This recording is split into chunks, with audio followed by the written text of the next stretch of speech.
I've been doing this travel thing for a long time, and I spend a lot of time in the Caribbean. White sand beaches, check. Tropical weather patterns, check. Colorful urban settings, seen them all. Well, most of them anyway. But recently, I booked passage to a small island nation I'd never visited before. And without even realizing it, I fell deeply in love. Allow me to introduce you to Curaçao. Beyond Your Backyard is being brought to you in part by the following.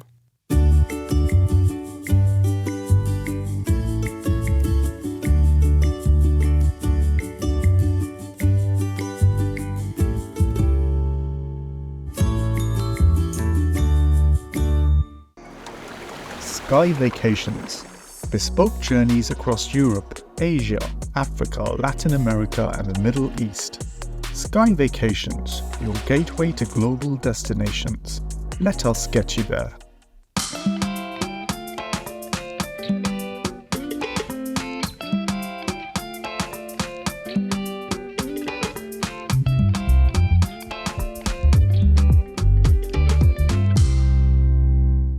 My name is Erik Hastings. Yeah, that's me. And for as long as I can remember, I've always loved to travel, and I still do today. But you know what I've learned? There's so much more that brings us together than divides us. Which is why I've made it my mission to do the very same things you can do, but to take you beyond the experiences, to uncover the soul of every place we visit. Let me introduce you to the people, the places, and the secrets that remind us how exciting it is to share with one another, to understand one another, and to realize just how connected we really are. I am Erik the Travel Guy, and this is Beyond Your Backyard.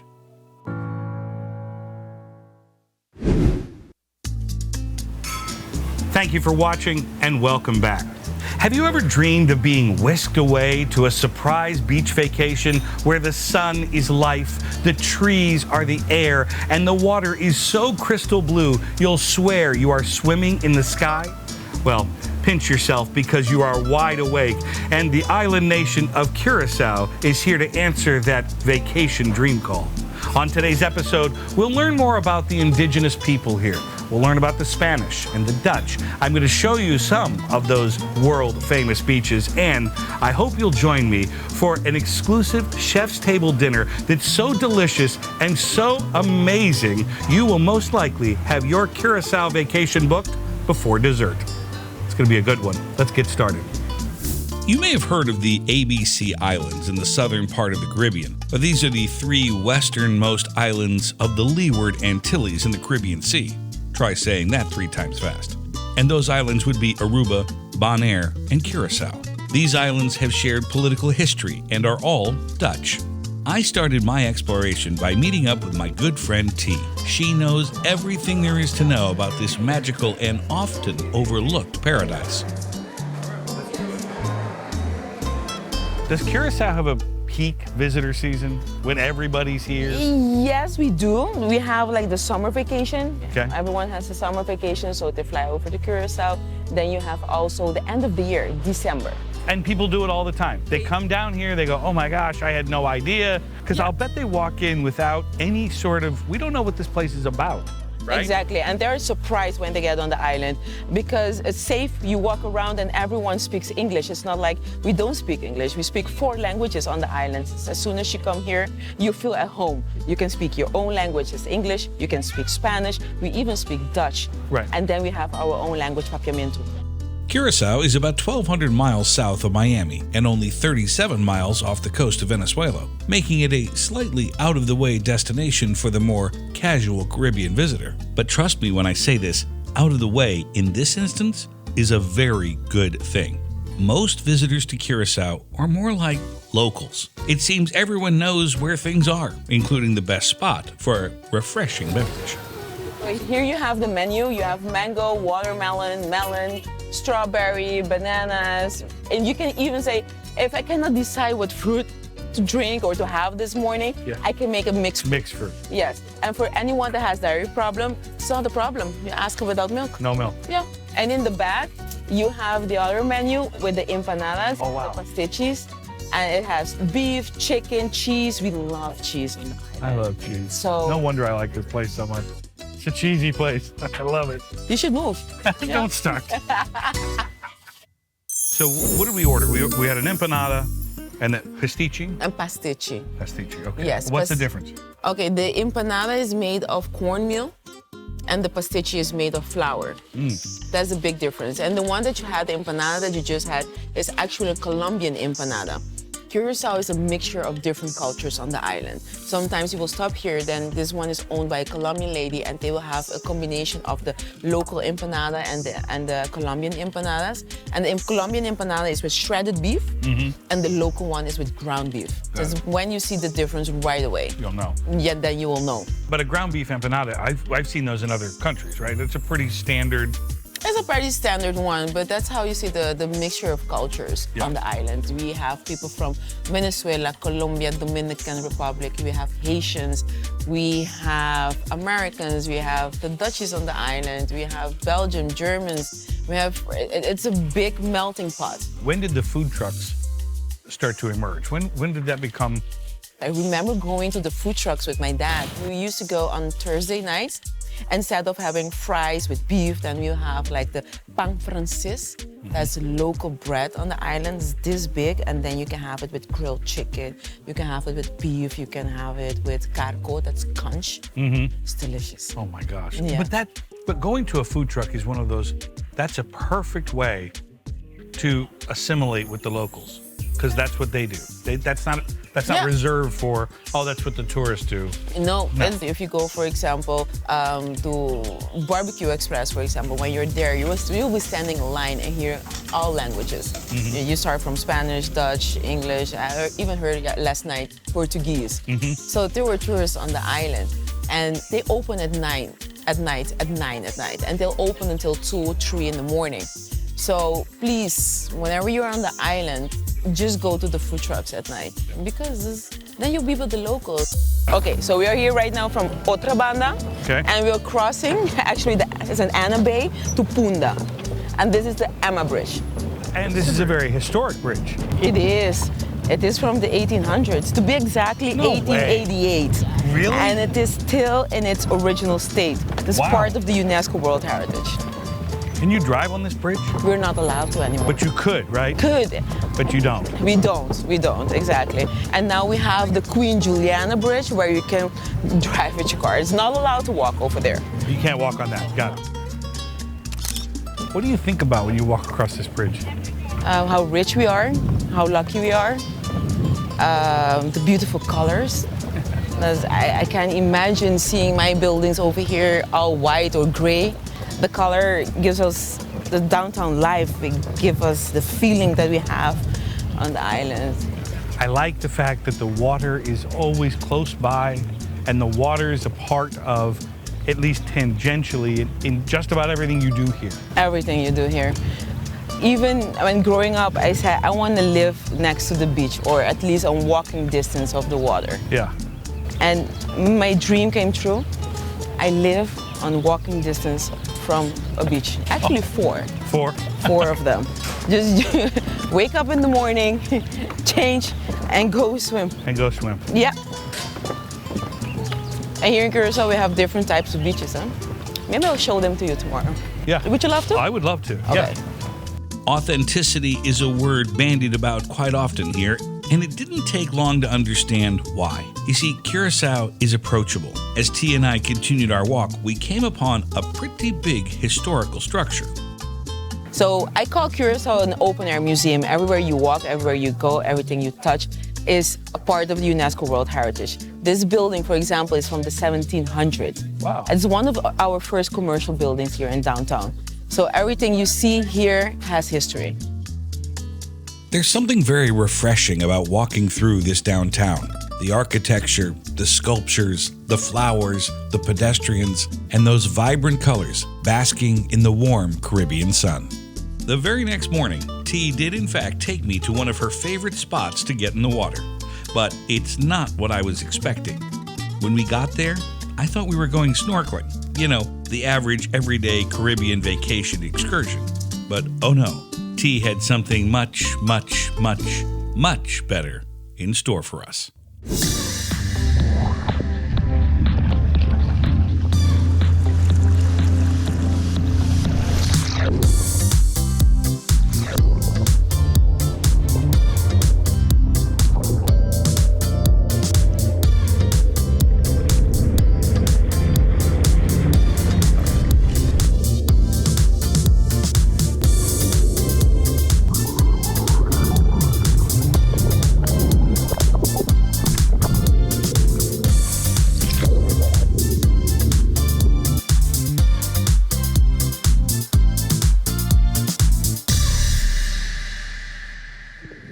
Oh my gosh, I loved it. That was amazing. Hey, you loved it? Awesome, amazing. Can we go again? After that thrilling once-in-a-lifetime adventure, I wanted more undersea fun. So we headed to the Curaçao Seaquarium Park and Ocean Lens to see, well, my favorite, sharks. The Seaquarium Park is in many ways like any other aquarium. There is a walking tour and plenty of attractions. Like the rest of Curaçao, this was simply breathtaking. Seeing these creatures up close like this and watching them feed makes you feel like a part of their circle of life. Which brings us to Ocean Lens. Descending down the ladder to the Seaquarium Park's Ocean Lens is a somewhat surreal experience. The longer you sit here in this peaceful bubble of reality, the more likely you are to run into something amazing.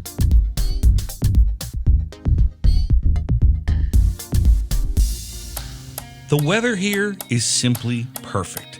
The sun shines, the birds chirp, the vegetation is lush, and T decided we needed to see that vegetation up close and personal. My ATV tour was dusty, loud, and a whole lot of fun.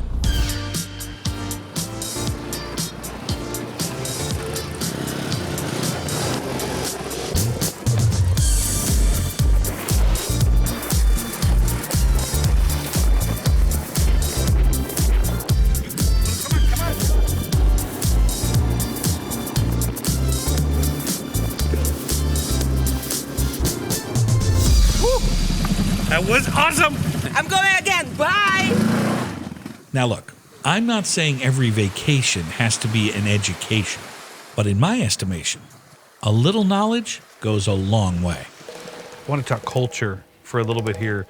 Why was there such a diverse group of people here over time in Curaçao? Now, the reason can be maybe the slave trade and also all the cultures that moved to Curaçao, actually. So we started in 1499 when we were conquered by the Spaniards, and they came here, Alonso de Ojeda.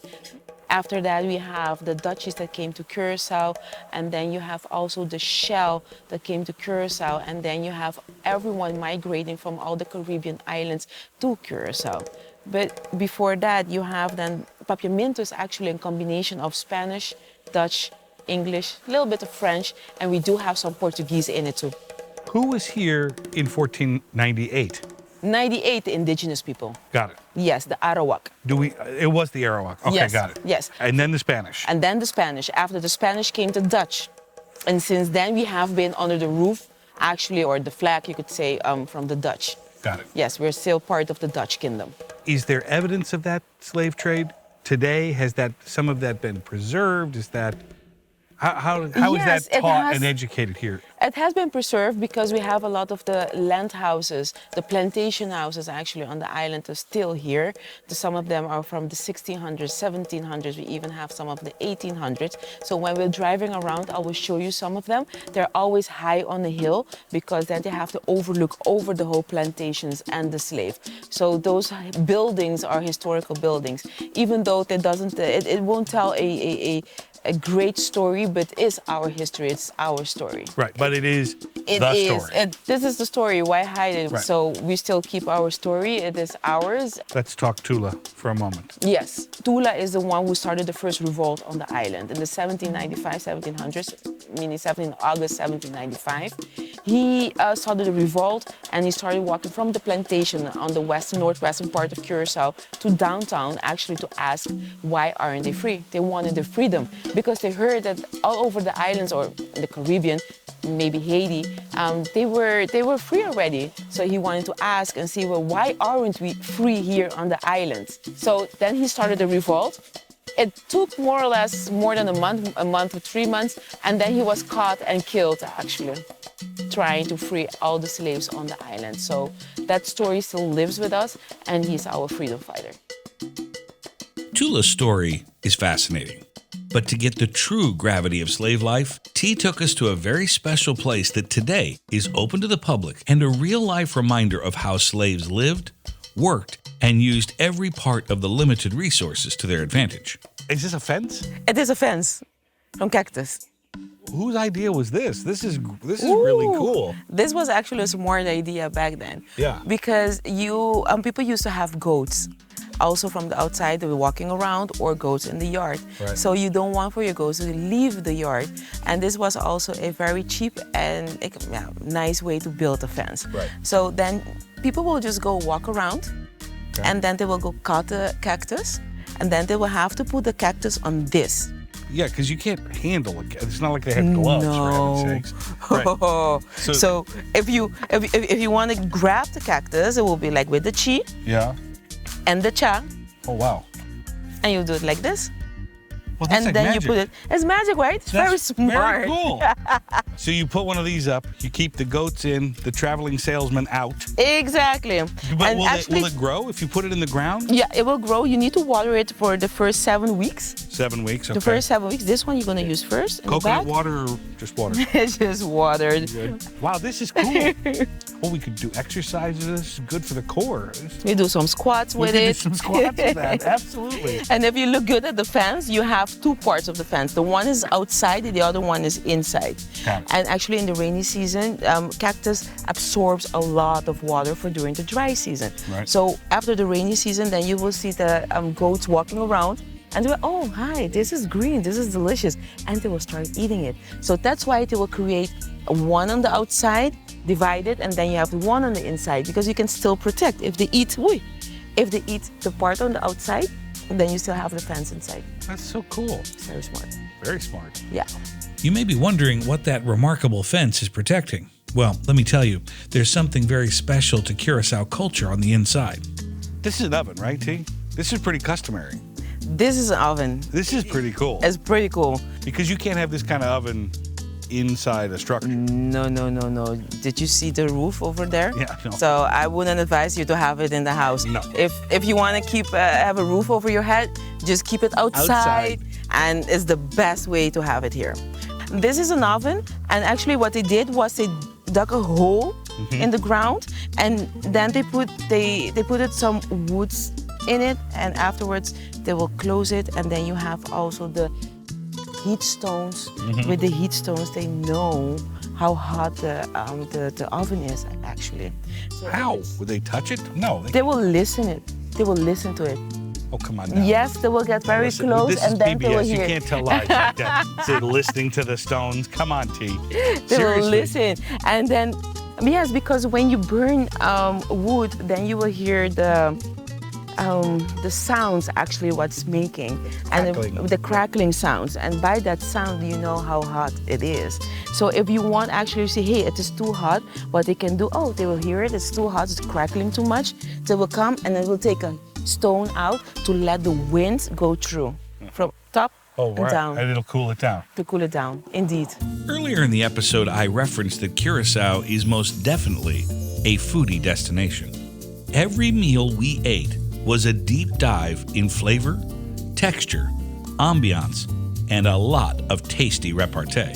I'm not exaggerating one bit. Believe me, my fellow meal lovers, you will fall in love with Curaçao's diverse and delicious culinary offerings. That's why T arranged for a super exclusive private dinner with one of the island's most popular chefs.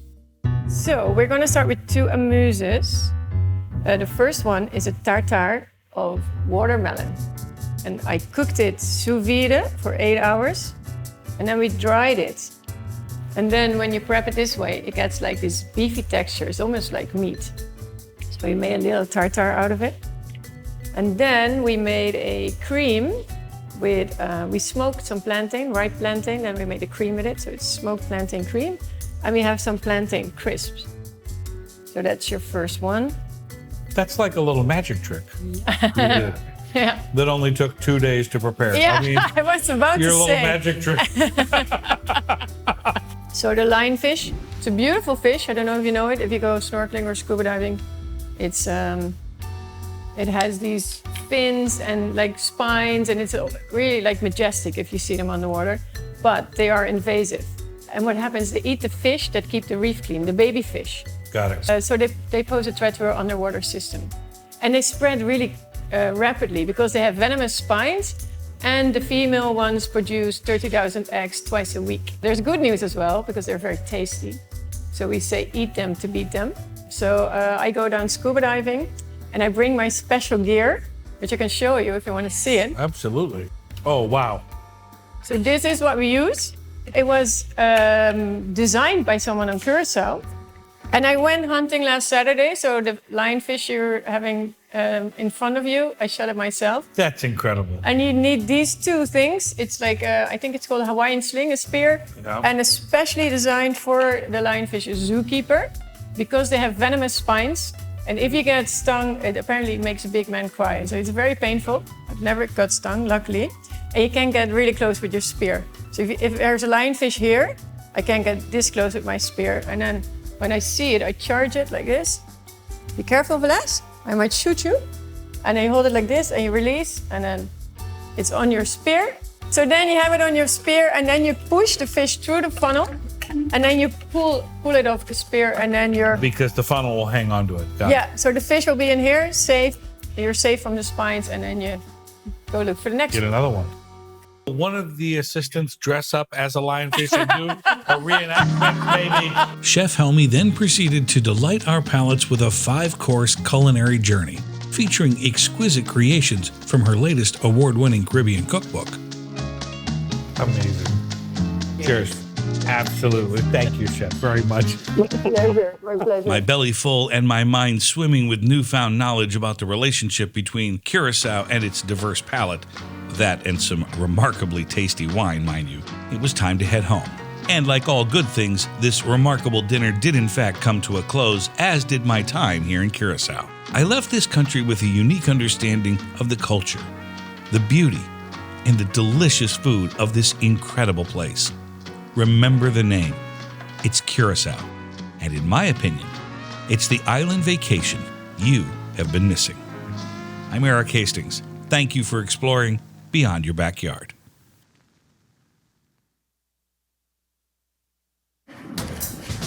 Tell Mom I love her. Take care of the kids. Hey guys, here are the top 5 things that I love about Curaçao. Get ready. Well, I mean, it is 9 o'clock in the morning. You need an empanada. La la la la la. The thing is, my tongue is frozen. I think I see a whale on the ladder. The cheese is good. I wonder what cheese that is. Dutch cheese. Dutch cheese? Yes. Sounds like a punchline. Sorry. Dutch cheese, of course. Well, we're about halfway through the show, and Oh, hi, Erik. Oh, hi, Erik. How do you think it's going so far? Well, I think it's going pretty well. Don't you think maybe we should do something for ourselves? Well, I think we just did.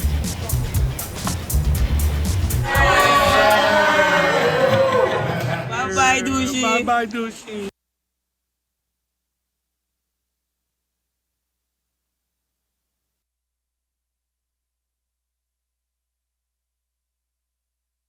For more information on this episode, visit erikthetravelguy.com. And while you're there, you'll discover other fascinating destinations just beyond your backyard and links to follow me on social media. That's erikthetravelguy.com.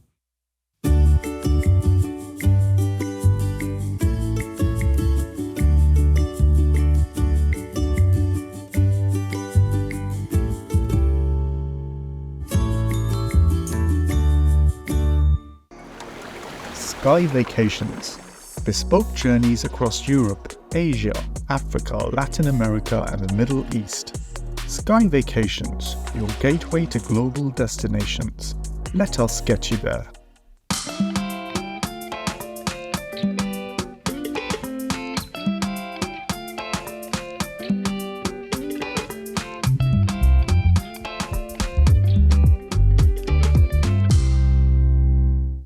Erik the Travel Guy.